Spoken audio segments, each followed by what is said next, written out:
Hey everybody, this is Paddy from Odds on FPL here, with a video to essentially tell you about players who you should be considering to bring in Game Week 3. These are some suggestions of players who I think will bring you a lot of points, are good differentials going forward. First off, it's just got to be me asking you to stroke my ego by subscribing to the channel. I think I'm trying to get a few more, maybe 1,000 by the end of the month. It's probably a big ask with few days left to go, but I'd really appreciate it if you did subscribe. It's free as well, so why not? You can see here a lot of people as a percentage. So, yep. First up, it's Tino Livermento. He's 4 million and he's Southampton's starting right back. Started the season superbly and he plays way beyond his 18 years. It was doubted by many, myself included, that he would be a starter as he was priced at 4 million, 18 years old, just moving into first team football, but it looks like Hasenhüttl has taken to him and he's impressed in both games, especially against Man United. He played very. He looks just like a really ready-made player for the Premier League. I don't know what they have in the Chelsea academy, but like between him, Reek Lamptey, they're just throwing out these right backs. Reece James, what do they have there? But yeah, essentially he's the perfect route to get rid of Tsimikas this game week, because he's so cheap, starter. He's essentially just a straight swap as well. So that's something you should be considering. In number 6, it's Jamie Vardy. Somebody who a lot of people, they've started thinking Jamie over the hill. Game week 1, he looked really good. He was getting shots off. He was looking good. Looking like the old Jamie Vardy. Game week 2, it wasn't though. Complete contrast. But that was a lot to do with Jose Perez getting sent off. And Norwich just aren't a side you have to worry about. So I think with this, it's more of you look at the fixture rather than last game week. And Norwich have looked awful. They created 0 big chances. They only had 1 shot in game week 2, and it probably won't get much better against Leicester. So essentially, Jamie Vardy's just one of those players who I think would be a standout captaincy option. You have him, and it's a bit of a punt. But yeah, so that's Jamie Vardy. He's expensive, but probably worth it against Norwich. Next up is this duo from West Ham. They've started the season on fire. Everybody knows it. Syed Benrahma and Mikel Antonio. And everybody knows about them, and you should be bringing them in if you don't have them. I don't have Syed Benrahma, but one of the worries was always that he would be going to a red list country and not playing after it and having to quarantine, but it seems like the Premier League has blocked that now. So Benrahma's looking far more of an option. It was the same with Antonio as well, actually. He would be going away to Jamaica. Benrahma this season's taken quickly to the role of what Jesse Lingard was playing in, and he's made it his own. Created 2 chances against Leicester and 5 penalty area touches. A lot. His expected goal involvement was 0.9, which is really high for a midfielder. He just looks like a player who's really on form. He had a great preseason, and he sort of underwhelmed last year, so it looks like he's proving himself completely this year. Antonio, man, what a baller! As in, crazy to think that he played in right back, right mid, and a couple of years ago West Ham wanted to get rid of him, but now he's looking like he's the man, and his celebrations are just immense. Last game he had 7 shots and 4 of them were on target. 8 penalty area touches as well, which is a lot for a striker. And he had an expected goal involvement of 1.6. That is insane. Right now he's on top of his game. As in, he's in great form, and you'd be hard pressed to find somebody who doesn't agree with that.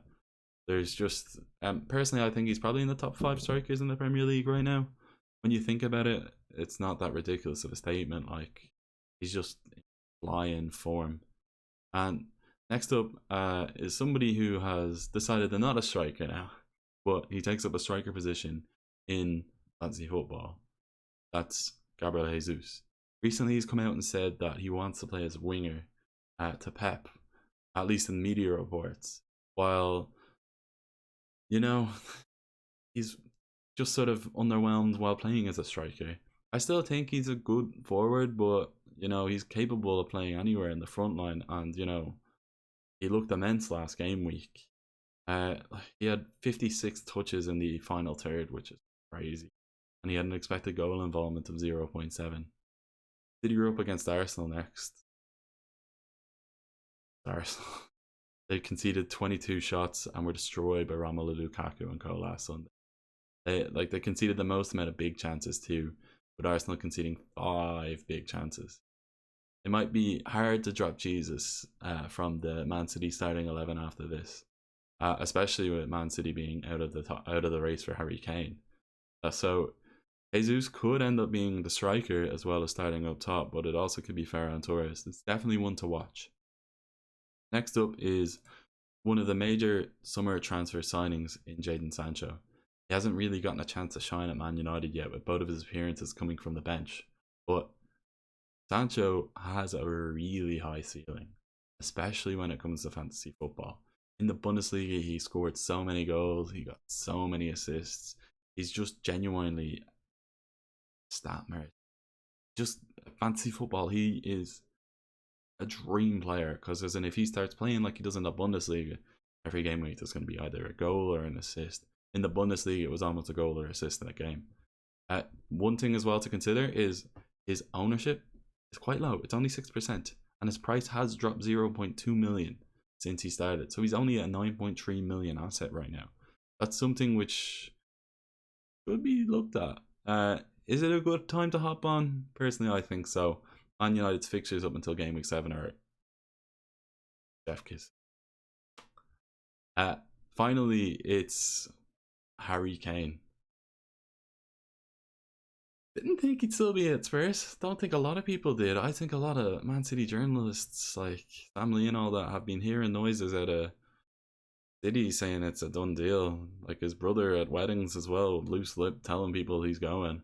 But the deal's collapsed and he's staying at Spurs. Spurs are playing Pacos de Ferreira as well on Thursday.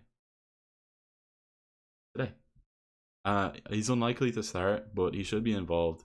He was a substitute against Wolves as well during the week, and so he's got minutes in his legs. And realistically, I'd say he'll be starting. So Harry Kane's probably one of those players. Lob him back in there, he'll score goals, especially with the players that he has around him. He almost has a 50% chance of scoring this week at home to Watford as well. And Watford don't look great defensively. They just don't. And I think a lot of people tip Watford for going straight down. He is only selected by 7.4% of teams now as well. Right now, if I had him, I'd captain him. It's the obvious captaincy this week. And if I could bring him in, probably would. It's just about, do you want to sacrifice Salah? It's a query, but it's genuinely would be a decent option. Especially when Chelsea and Liverpool are playing one another. He's also fallen to a price of 12.3 million, which is cheaper than his 12.5 at the start of the year. So both of him and Son are two of the biggest and best captaincy shouts this weekend. Yep, anyway, that's been my tips for 7 players to consider bringing in this game week. If you like the video, please subscribe or like it.